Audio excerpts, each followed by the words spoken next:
People ask me, what is my inspiration for starting this channel? And the answer is, I was perplexed.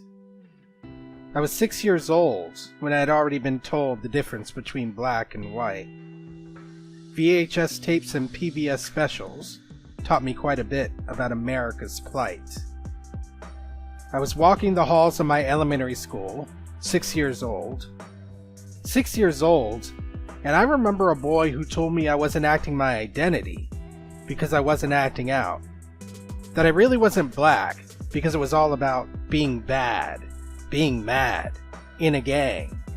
Bad grades, bad words, bad names, and that wasn't my game. So was I really black, after all? I was perplexed. Going to school, getting my lunch from the cafeteria line. Microwaved pizza. Fridays sure are mighty fine. Then I turned to sit, and it hit. Blacks on one side, whites on the other side. But didn't they tell me that segregation died? I was perplexed.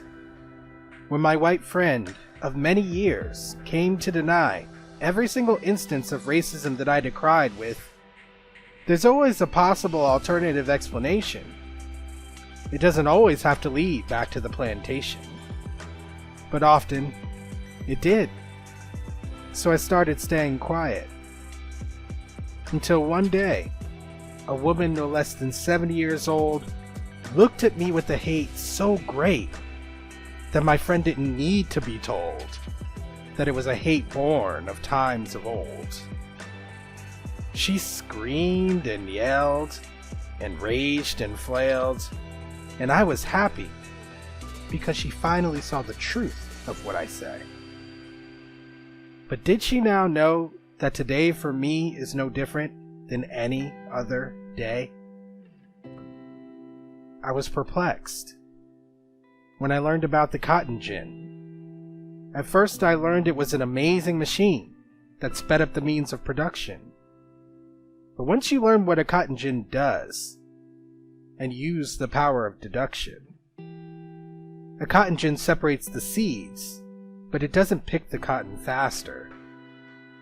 And what solution do you think dawned upon the masters? Gets you thinking. What if America's cash came from the sting of the lash? I was perplexed when I learned about the Star-Spangled Banner. We sing it at games, we sing it in praise, we salute the flag, and when it's raised, we honor this great nation.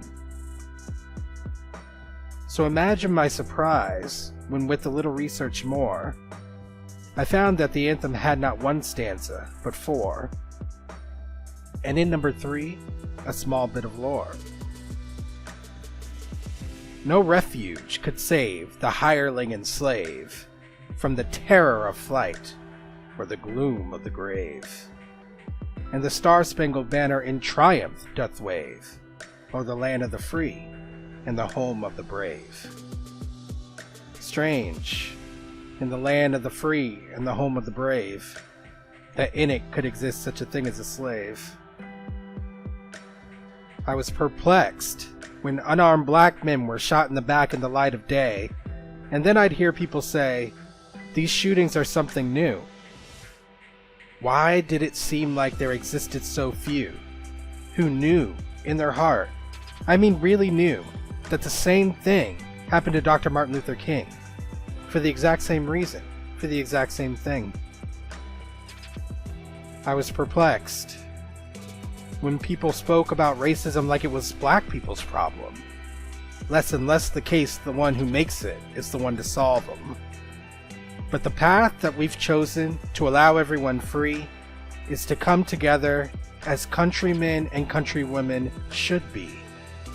From the top of the mountains to the edge of the sea, it's all our responsibility to destroy racism. I was perplexed when Kanye said that slavery was a choice. First I thought he was going to do something smart with his voice. That he would explain that family separation in America is nothing new. That he would explain that it was the slaver's choice to take on the view that one is superior and the other inferior. But I must have been completely delirious, because instead he said it was us. Well, Kanye, not me, because I am Contraband, non-existent to some, the voice of reason to others, to yet others a runaway slave no greater than property. And until each and every American can look on me and see an honest-to-God human being, then I will remain Contraband.